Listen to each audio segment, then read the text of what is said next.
Fala pessoal, tudo bem? Lucas aqui e esse é mais um dos nossos vídeos do período de quarentena. E na aula de hoje a gente vai falar sobre os anos 20 no mundo, o período de entreguerras e a crise de 1929. E para a gente começar o nosso conteúdo, no próximo slide a gente vai estar vendo aqui quais são as temáticas que nós vamos abordar.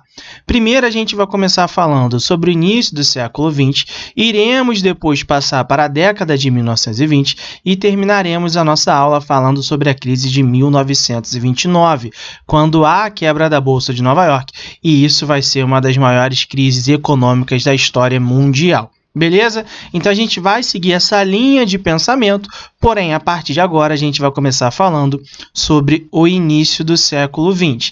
Então estão todos prontos, peguem seus cadernos e a gente vai começar a partir de agora. Então vamos lá, gente. Seguinte, sobre o início do século 20. Quando a gente fala sobre ele, né, o início do século 20, a gente poderia trabalhar com o mundo como um todo. No entanto, aqui eu estou fazendo uma opção da gente trabalhar apenas com a questão da Europa, onde a gente vai abordar rapidamente alguns pontos sobre o nacionalismo, sobre a Revolução Russa e sobre a Primeira Guerra Mundial. Sobre o nacionalismo, eu acho muito importante a gente falar, né, que a gente pode abordar ele a partir de uma perspectiva histórica do início do século XIX, ou seja, lá de 1801, vamos colocar assim, nas três primeiras décadas do século XIX. Por que eu estou colocando? Em 1815 vai ocorrer a queda de Napoleão Bonaparte, na França. Quando há essa queda de Napoleão Bonaparte, a gente vai observar que isso vai gerar para a Europa uma tentativa, uma busca por uma reconstrução das monarquias absolutistas. Ou seja, a gente vai observar que vai ocorrer uma tentativa, um processo de restauração monárquica. Porém, dentro desse processo, a gente também vai observar que vão começar a surgir com grande força a ideia do nacionalismo. Essa ideia do nacionalismo, ele vai ter o seu auge, vamos colocar assim, lá por volta da década de 1870, quando vai ocorrer o processo de unificação da Itália e da Alemanha. Ou seja, a Itália e a Alemanha vão surgir como nação, vão surgir como país apenas na década de 1870. O grande ponto é que o processo de unificação da Alemanha vai gerar um sentimento nacionalista muito forte na França. Porque a guerra que leva, que efetiva, que consolida, vamos colocar assim, o processo de consolidação, o processo de unificação, da Alemanha é a Guerra Franco-Prussiana.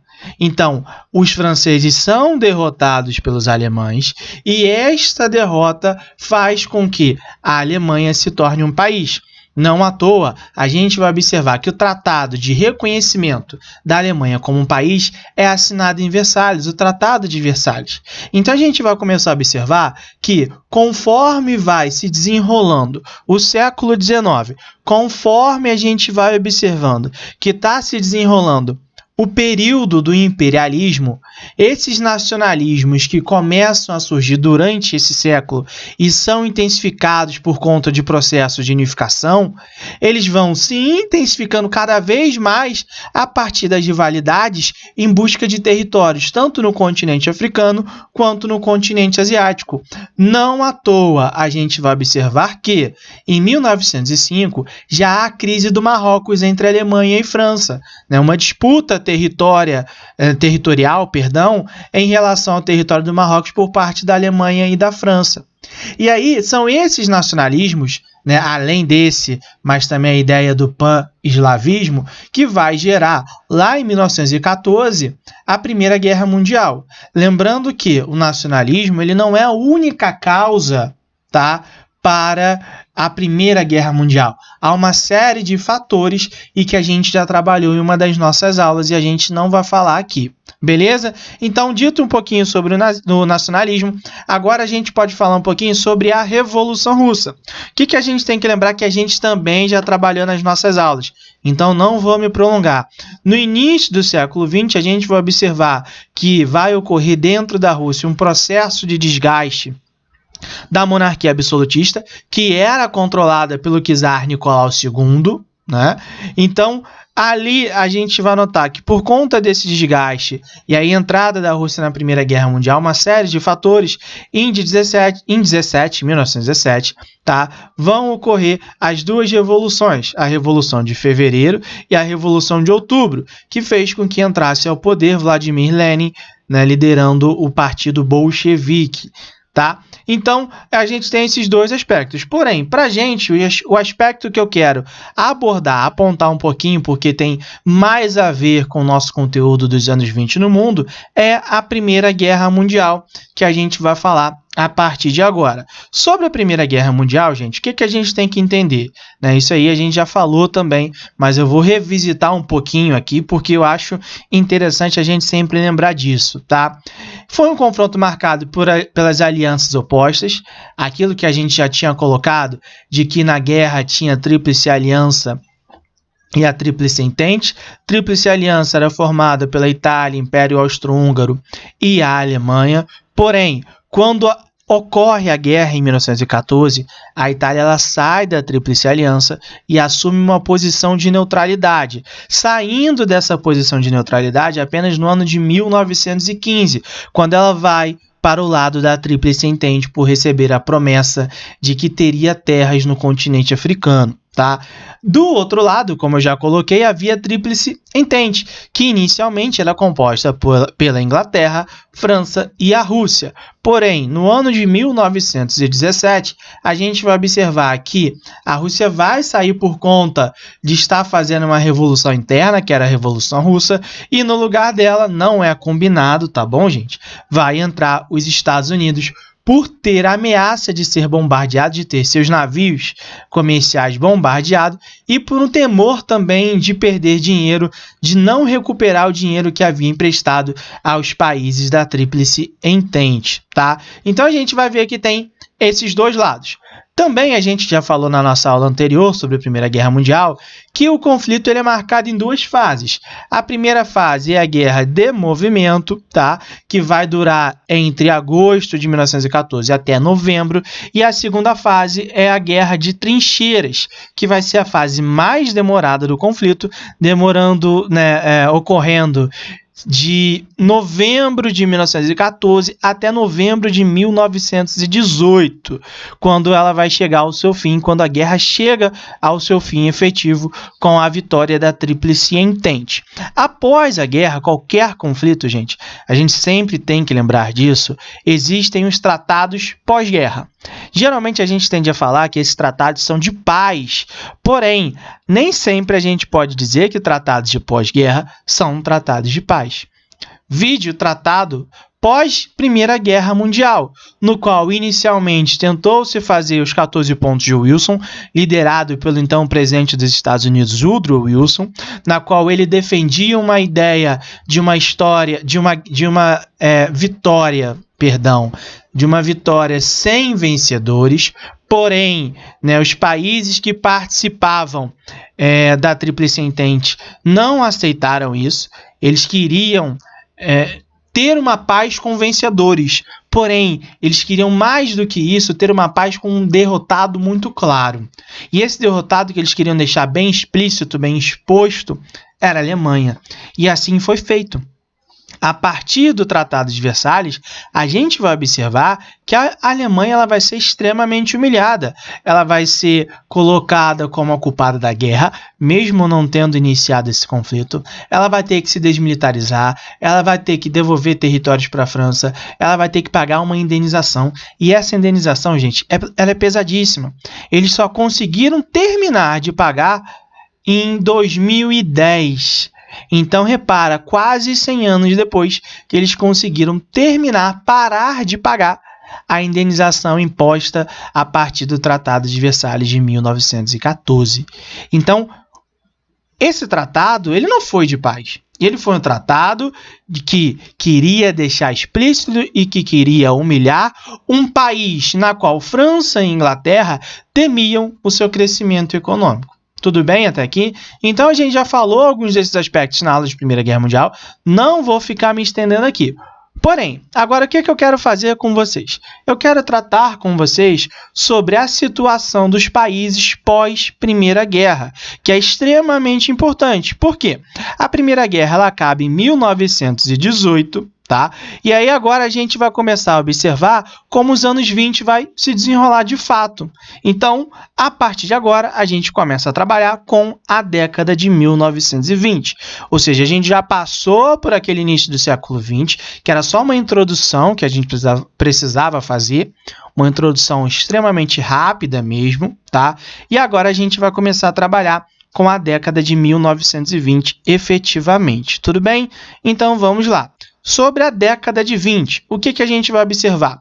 Logo após o fim da Primeira Guerra Mundial em 18 e após a assinatura do Tratado de Versalhes em 1919, a gente vai observar que a Europa, né? E aí, mais uma vez, gente, aqui neste momento, a gente está fazendo uma escolha por trabalhar com a Europa efetivamente. Eu poderia trabalhar com o mundo como um todo, porém, eu estou querendo trabalhar com a questão europeia. Tá? Então vamos lá. Quando eu coloco aqui que existia uma situação de aparente estabilização, eu estou falando em relação aos países da Europa. Havia uma sensação de que as rivalidades que levaram à Primeira Guerra Mundial, elas deram uma cessada e a partir daquele momento a Europa viveria numa situação de paz. No entanto, o que a gente vai observar? A gente tem que começar a olhar, tá, a situação dos países europeus como um todo. A gente vai observar, por exemplo, que a União Soviética, como coloquei ali, ela havia passado pela sua Revolução Russa e a partir da Guerra Civil Russa, na qual o Exército Vermelho, liderado pelo Lenin, ganhou, a Rússia se tornou União Soviética e conseguiu estabelecer uma situação relativa de paz, na qual ele agora poderia estabelecer dentro do seu território o socialismo de fato, como era o objetivo dos revolucionários lá de 1917. Da mesma forma, a gente vai observar que a situação no Reino Unido e na França não era de total tranquilidade. Ainda havia uma tensão muito forte em relação à rivalidade que poderia ter surgido ali, né, mais forte com a Alemanha, uma rivalidade econômica. Então havia um temor, né, ainda de como a Alemanha iria se comportar pós Primeira Guerra Mundial. Da mesma forma, quando a gente vai falar do leste europeu, aquela região, após ser extintos os grandes impérios, virou um grande caldeirão étnico. Virou uma ebulição étnica na qual gerava um temor muito grande por parte dos países que haviam ali surgido. E por fim, né, a gente pode falar da Itália e da Alemanha, dois países que saíram humilhados da Primeira Guerra Mundial. A Itália por não ter recebido as terras que haviam sido prometidas a ela, e a Alemanha saiu humilhada por conta do Tratado de Versalhes. Então havia essa situação no continente europeu.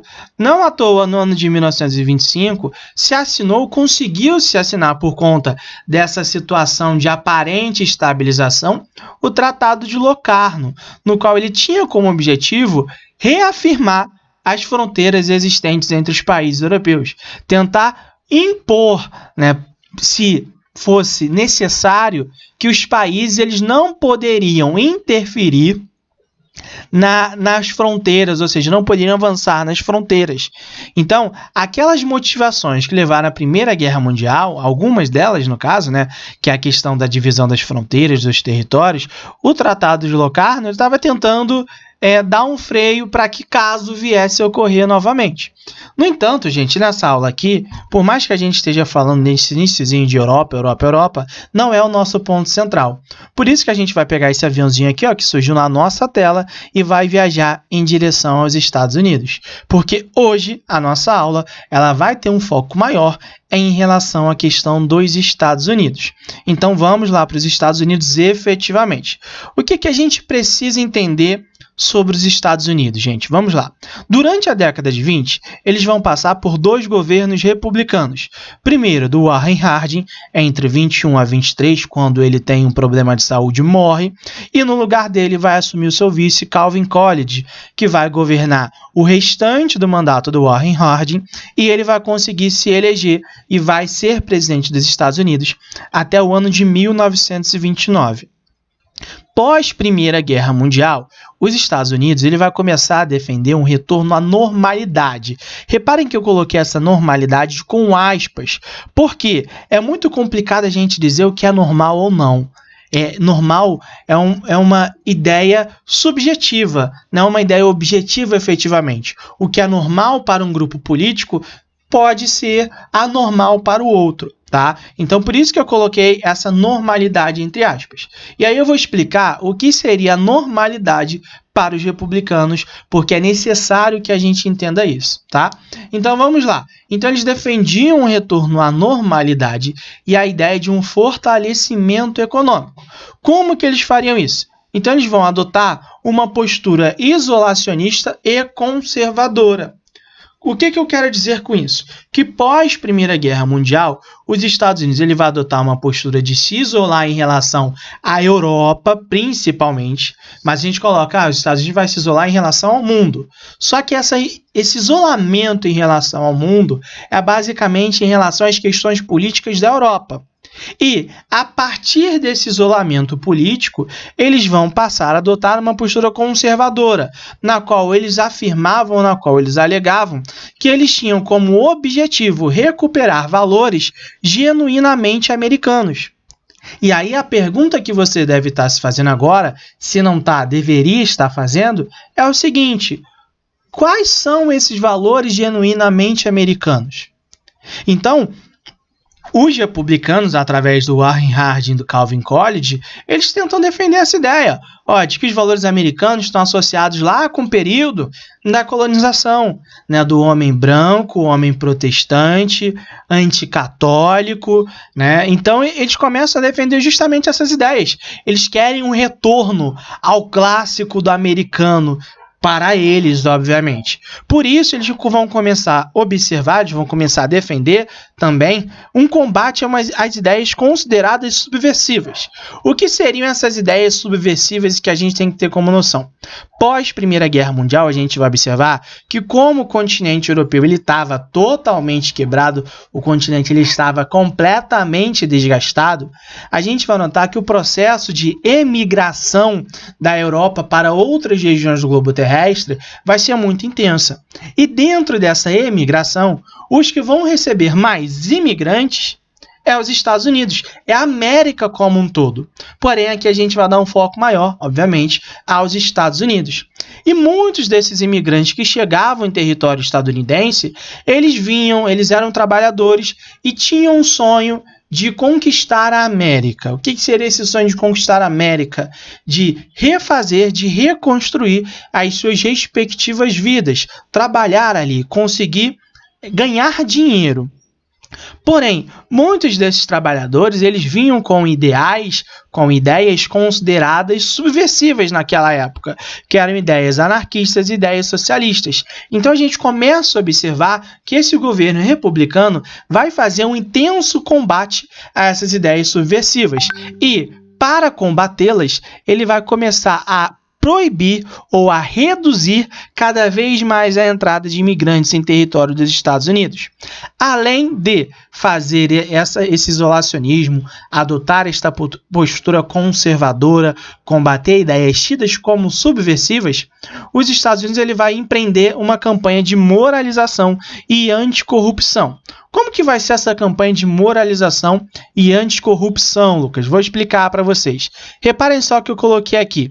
Tá? Em 1919, a promulgação da 18ª emenda da Constituição dos Estados Unidos. Segundo essa emenda, era proibido, a partir desse momento em território estadunidense, a venda de álcool e o consumo consequentemente. Acreditava-se que, ao proibir a venda e o consumo, os Estados Unidos retomariam um eixo de moralidade dentro da sociedade. Porém, o que a gente começou a observar que, após a assinatura dessa 18ª emenda, vai começar a surgir com grande força uma máfia cada vez mais organizada dentro do território dos Estados Unidos. Uma máfia que não só produzia álcool, vendia álcool, contrabandeava álcool, mas também começa a contrabandear armas, drogas e por aí vai. O maior nome dentro desse processo, né, das máfias estadunidenses, é a figura do Al Capone. No entanto, gente, aqui, né, não é o nosso foco. Eu quero trabalhar com outro aspecto que eu considero mais importante ainda para vocês. Em 1915, o David Griffith vai lançar O Nascimento de uma Nação. Eu vou ligar aqui a nossa TVzinha para a gente ir vendo alguns trechos enquanto eu falo.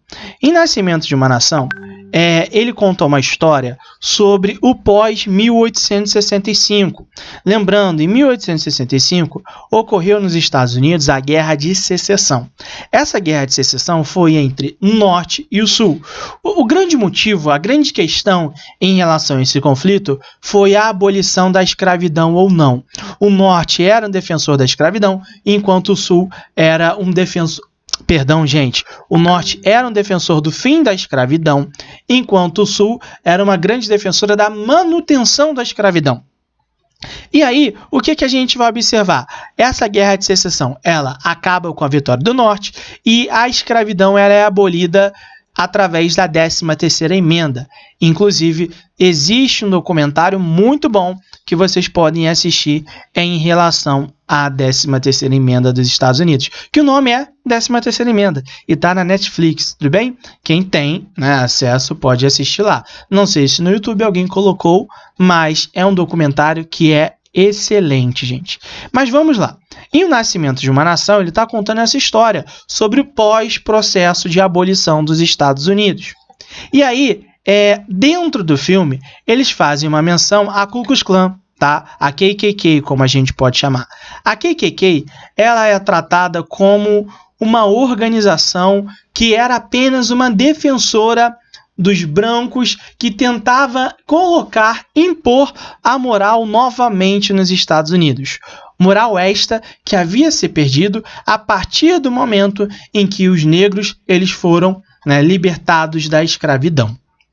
Então, em 1915, esse filme, que é considerado um dos filmes mais racistas da história da humanidade, ele é lançado e a partir do lançamento, a gente vai observar que, com a adoção de uma postura mais conservadora do ponto de vista político nos Estados Unidos, ele vai abrir brecha para o ressurgimento de movimentos cada vez mais racistas. Dentro desses movimentos vai estar lá a questão da KKK. Então, em 1915, a partir de 1915, vai ressurgir a KKK. Baseado na pesquisa da historiadora Bárbara Aragon, ela vai falar que a KKK, tá, vai ser criada em 1865 no Tennessee, na busca de criar uma nova sociedade diante das mudanças ocasionadas pela Guerra de Secessão. Era composto basicamente por sulistas brancos, muitos pobres e donos de plantação, que viam os negros libertos como uma ameaça às suas propriedades e estilo de vida. Ela foi dissolvida em 1869 por conta dos recorrentes crimes cometidos por membros, por brigas internas e perseguições do Congresso estadunidense. Porém, após o fim da Primeira Guerra e do lançamento de O Nascimento de uma Nação, foi revivido como uma organização benevolente e defensora dos valores americanos.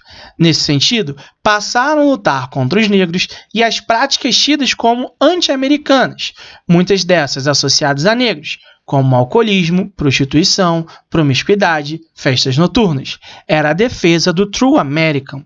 Então a gente vai observar que após 1915 e principalmente após a Primeira Guerra Mundial, a KKK ela vai ganhar força novamente. Ela havia sido dissolvida em 1869, mas ao passo que se adota uma postura cada vez mais conservadora na política dos Estados Unidos, a gente nota que ela vai ter uma abertura, ela vai enxergar uma abertura para ganhar uma força que até então ela não tinha mais.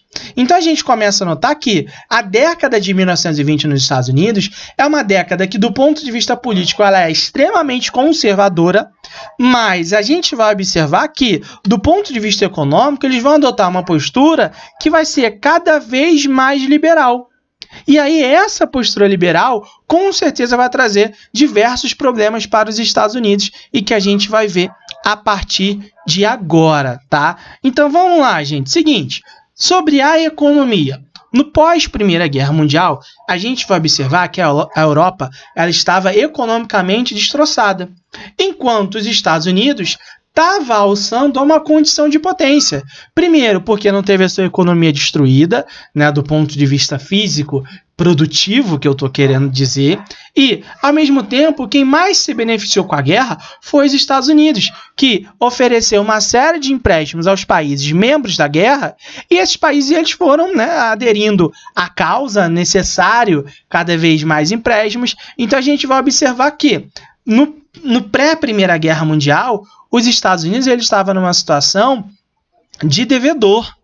No pós-Primeira Guerra, ele já era credor.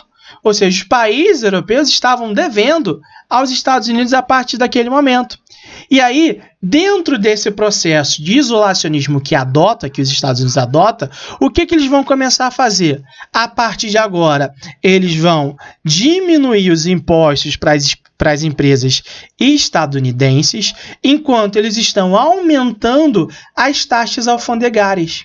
Então, logo no pós-Primeira Guerra Mundial, eles fazem isso, ó. Os impostos para as empresas dos Estados Unidos vão ser reduzidos, enquanto os impostos das taxas alfandegárias para as empresas, obviamente, estrangeiras estão aumentando. Então, nós estamos valorizando, a partir de agora, a indústria nacional, enquanto a indústria estrangeira ela está sendo prejudicada no nosso território. A gente está criando cada vez mais empecilhos para o desenvolvimento, para o crescimento dessa indústria estrangeira aqui no nosso território. Ao passo que eles fazem isso, eles também vão adotar uma campanha de estímulo ao consumo. Então eles vão começar a falar para a galera, ó, vamos consumir, vamos consumir. Se a gente quer fazer com que os Estados Unidos se desenvolva, se a gente quer fazer com que os Estados Unidos se torne a grande potência na qual nós estamos imaginando, na qual nós estamos desejando, a gente tem que consumir. Então, a gente está dando uma série de benefícios para as empresas nacionais, porém, de nada adianta a gente dar esses benefícios se vocês, consumidores, não ajudarem ao desenvolvimento da economia dos Estados Unidos. Então, eles começam a defender justamente essa ideia. E aí, o que a gente está começando a observar? Que, juntando a diminuição dos impostos para as empresas estrangeiras e estimulando o consumo, a gente nota que a linha da produção e da renda per capita ela está subindo, como está mostrando aqui no nosso gráfico, enquanto a linha da inflação e do desemprego está diminuindo. Quanto mais produção, quanto mais consumo, a renda per capita está aumentando, porque tem mais gente trabalhando, mais gente consumindo, o dinheiro está circulando em si. E, ao mesmo tempo, a gente está notando que a lei da oferta e da procura ela está reinando ali. Lei da oferta e da procura está fazendo com que a inflação reduza cada vez mais, porque existe uma produção gigantesca. Por mais que o consumo ele fosse muito grande, a produção era muito maior. Então, a gente está observando que a inflação e o desemprego estão diminuindo. Reparem, gente, como uma coisa ela puxa a outra diretamente. Não tem como a gente desligar esses dois pontos, não tem como a gente desligar esses dois aspectos em si, tá? Então, a gente está observando que essa postura isolacionista, em um primeiro momento para os Estados Unidos, dá resultados maravilhosos. A gente está notando que a economia estadunidense ela passa a se desenvolver de uma forma fora do comum, talvez nunca visto antes na história da humanidade, tá? E aí, o que a gente vai observar? Esse desenvolvimento econômico vai fazer com que surja nos Estados Unidos, no território norte-americano, a ideia do American Way of Life. Ou seja, o governo, os Estados Unidos como um todo, ele cria uma mentalidade, ele insere na mentalidade da sociedade uma necessidade de consumo. Então ele passa a vender um estilo de vida, aquele estilo de vida maravilhoso. Então na época não tinha TV, você escutava o rádio, aí tinha uma propaganda que falava sobre aquele estilo de vida, aquela família perfeita. Ou quando você ia no cinema, que já existia naquela época, você via diversas propagandas surgindo. Então essas propagandas que estão aparecendo aí para vocês, ou seja, a família perfeita, a família maravilhosa, que tem uma geladeira em casa, que tem um carro, que tem um barco, ou seja, que está consumindo. Repara que todas as propagandas, nenhuma tinham como objetivo de falar outra coisa diferente, senão para fazer com que as pessoas consumissem bens materiais, aqueles bens que a gente pode dizer que são não duráveis, vamos colocar assim, que não são bens alimentícios apenas. Ou seja, eles queriam criar um estilo de vida. E notem, um ponto que é extremamente interessante, quem só faz essas propagandas são pessoas brancas. Você não via pessoas negras fazendo parte desse processo de construção de um estilo de vida americano, como eles gostam de chamar, gostavam de chamar também, que era perfeito. Então a família branca era a família perfeita, era a família maravilhosa. Então eles estão vendendo um modelo de sociedade no qual eles buscavam. Havia uma exclusão da população negra muito forte dentro dos Estados Unidos. Então isso mostra muito para a gente como a questão dos direitos civis era tratada naquela época. O negro, a população negra, ela foi libertada da escravidão através da 13ª emenda, porém, eles não foram inseridos na sociedade como um todo, eles foram segregados. Muito porque existia dentro dali a questão das leis de Jim Crow. As leis de Jim Crow, elas segregavam totalmente a sociedade. Então a gente começa a observar justamente esses aspectos, beleza? E aí, dito isto, eu preciso fazer um convite para vocês assistirem na quinta-feira, dia 2 de julho, a minha live com a Bárbara, que eu já citei aqui na aula, no Instagram do Colégio São Fabiano. Vai ocorrer quinta-feira, 2 de julho, às 4 horas. Lá a gente vai trabalhar um pouquinho sobre essa questão dos direitos civis, da população negra nos Estados Unidos, sobre a KKK, falar também um pouco sobre a questão do George Floyd, falar sobre essa questão que está ocorrendo aí no mundo, sobre a retirada de monumentos, de homenagens a pessoas que defendiam a escravidão. Então a gente vai estar trabalhando com isso. É uma live que é extremamente importante para a gente tentar entender, compreender um pouco sobre o mundo atual, e que preciso falar para vocês também que ela vai fazer parte do nosso portfólio, tá?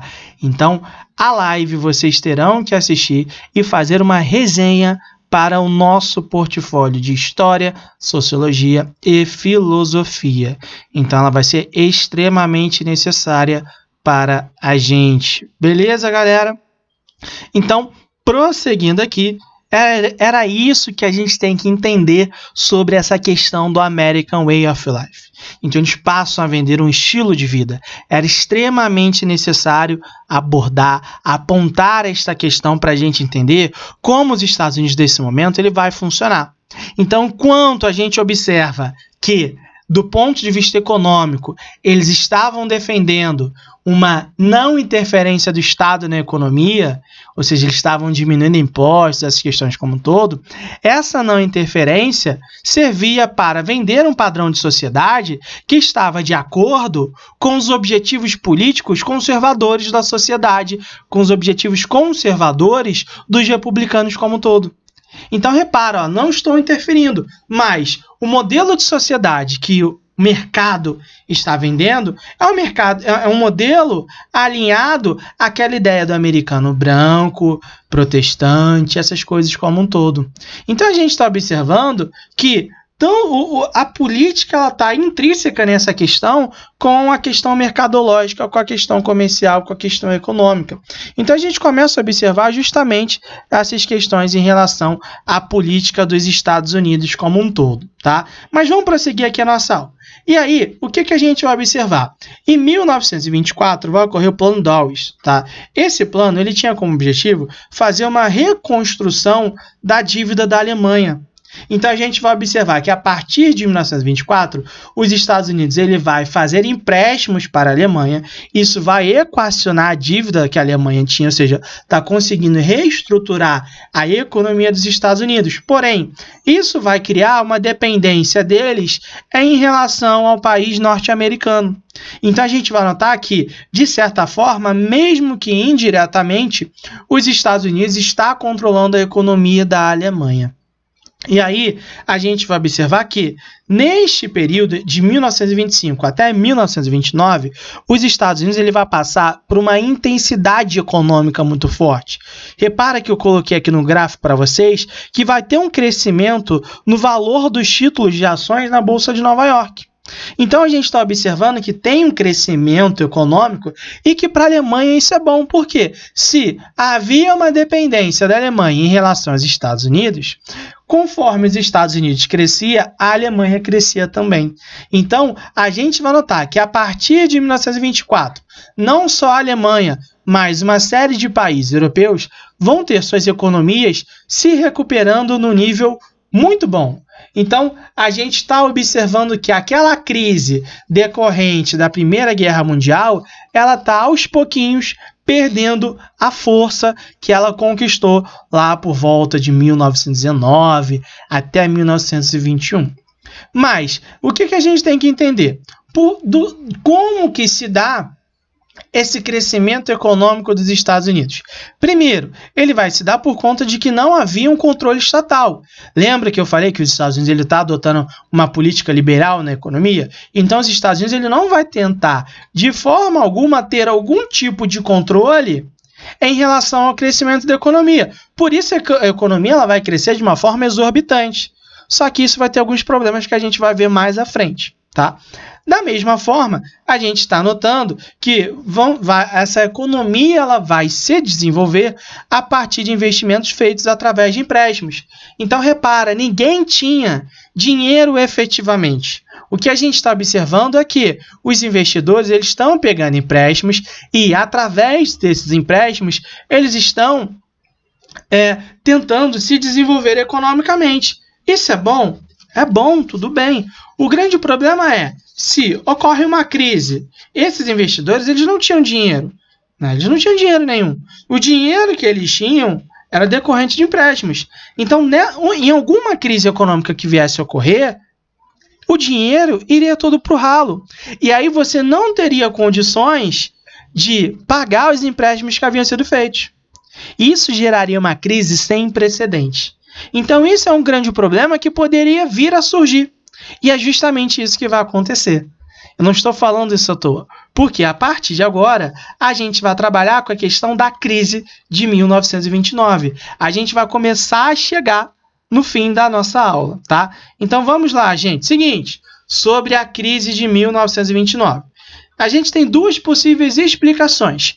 A primeira é a questão da quebra da Bolsa de Nova York e a queda do padrão de hiperconsumo. Como assim? Vou explicar para vocês. Então vamos lá. A cronologia da Grande Depressão se dá da seguinte maneira. Em 1924, há o início da recuperação econômica europeia. Então a gente está notando que em 1924, a Europa ela já está começando a reconstruir as suas respectivas economias em cada país. E aí, o que a gente vai notar? Que dentro desse processo, em 1927, vai ocorrer o ápice do valor das ações na Bolsa de Nova York. Então, aquele gráfico que eu mostrei para vocês, da Bolsa de Valores, dos títulos das ações das Bolsas de Valores, atinge seu ápice em 1927. Só que, em 29, como eu já coloquei, no início de 1929, vai haver uma queda vertiginosa do consumo de bens. Então, o que a gente está observando? Em 24, só para a gente voltar aqui, ó. Em 24, gente, há uma recuperação da economia europeia. Consequentemente, os europeus, já a partir de 1924, começam a reduzir a importação de produtos dos Estados Unidos. No entanto, mesmo com a redução, em 27, há o ápice do valor das ações na Bolsa de Nova York. E aí, o que as empresas estadunidenses acreditam? Que Não há por que se preocupar. Então, o que eles continuam fazendo? Eles continuam produzindo em larga escala. Então, há uma hiperprodução para um hiperconsumo. Só que, em 29, o que a gente vai observar? Que há uma queda vertiginosa do consumo de bens. Então, o que a gente nota já em 29? Que há uma hiperprodução para um subconsumo. E aí eu estou colocando aqui um subconsumo em relação ao que é produzido. Sempre pensar desta maneira. Então, a gente está observando que a galera da Europa já não comprava mais em grande quantidade. Para ocorrer essa queda vertiginosa, a gente vai notar que a população interna, os consumidores internos, né, dos Estados Unidos, eles também estão comprando cada vez menos, tá? E aí, beleza, prosseguimos aqui. O que a gente vê agora? Em 29, a gente vai notar que vai ter uma queda das ações na Bolsa de Nova York. Essa queda das ações na Bolsa de Nova York, ela vai ser decorrente da queda vertiginosa do consumo de bens.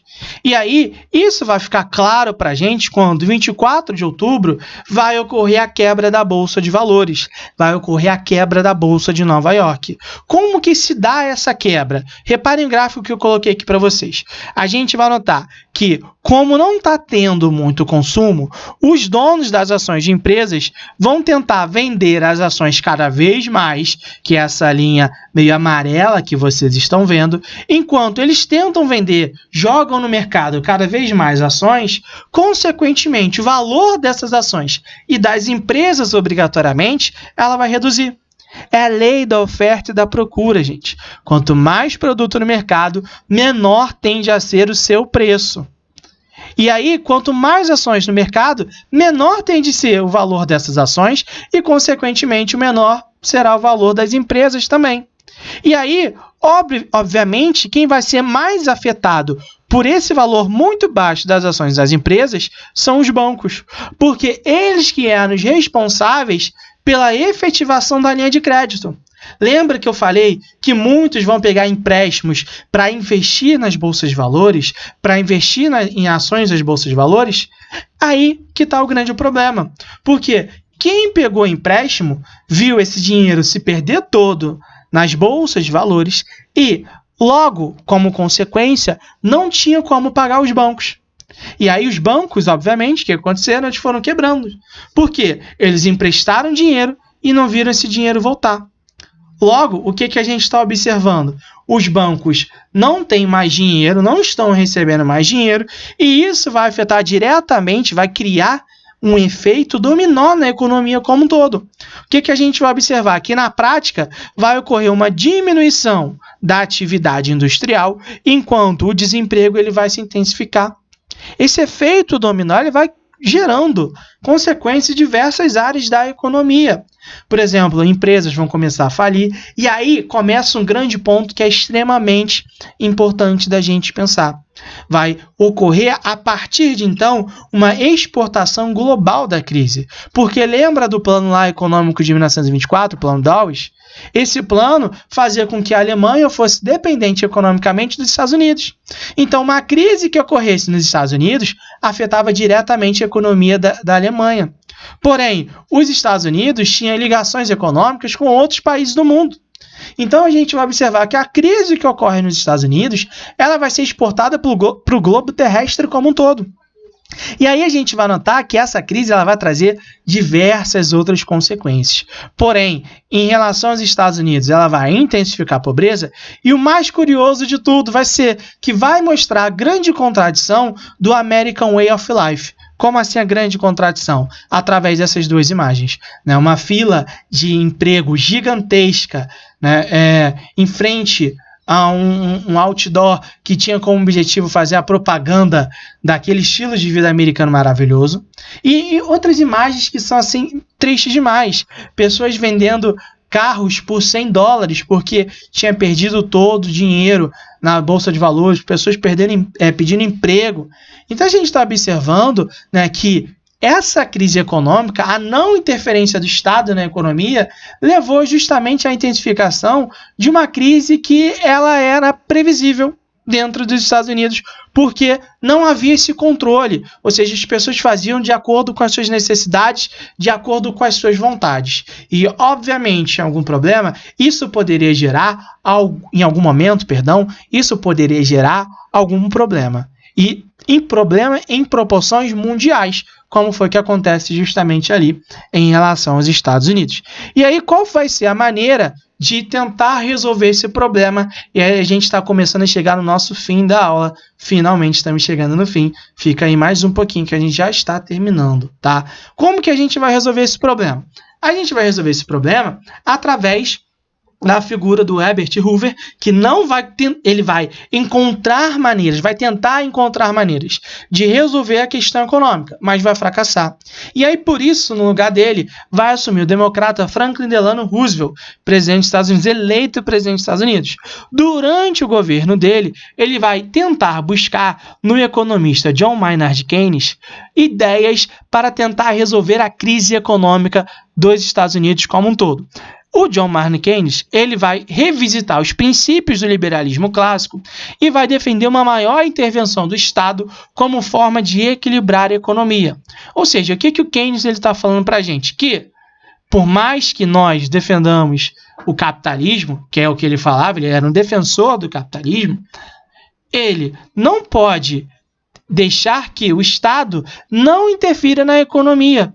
Então, o Estado tem que ter uma maior intervenção para equilibrar a economia e evitar que situações como a crise de 29 voltassem a ocorrer.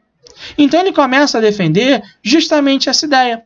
Então, o Delano Roosevelt, ele vai adotar um modelo econômico que a gente conhece como o New Deal, que era um plano que tinha como objetivo uma recuperação econômica e a diminuição da tensão social. Para isso, eles tinham como prática a geração de obras públicas e a intervenção do Estado na legislação social. Então, a partir de agora, nos Estados Unidos, o Estado está sendo um Estado muito mais interventor como forma de recuperar a economia. Isso não faz com que os Estados Unidos deixassem de ser um país capitalista. Ele continua sendo um capitalista.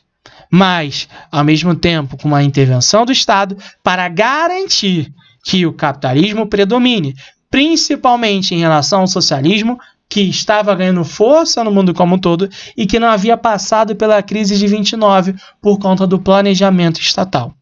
Então, a gente começa a observar que, a partir desse momento, se inicia uma nova fase nos Estados Unidos, que é a fase do welfare state, ou que a gente pode chamar aqui no Brasil do estado de bem-estar social. Nele, a gente vai começar a observar que vai se exportar esse modelo para o plano internacional, como aqui no Brasil a gente vai vivenciar isso, e vai predominar até a década de 1970, quando vai entrar em crise por conta das duas crises do petróleo. Tá? Mas esse é um papo para uma próxima aula. A gente depois já ainda tem muito o que percorrer para chegar até esse momento. E a gente precisa falar sobre o Brasil, a gente precisa falar sobre regimes fascistas e a gente segue por aqui. Tudo bem, gente? Então estamos encerrando a nossa aula por hoje, né? Espero que vocês tenham gostado, espero que vocês tenham entendido e não deixem de assistir a nossa live lá no dia 2 de julho às 4 horas, minha e da Bárbara, que vai contar para o nosso portfólio de História, Sociologia e Filosofia. Valeu, pessoal, um abraço para todo mundo, nos vemos na próxima aula. Não, próxima aula não, na próxima live, né? Então, tchau, galera. Estamos juntos. Um abraço. Valeu.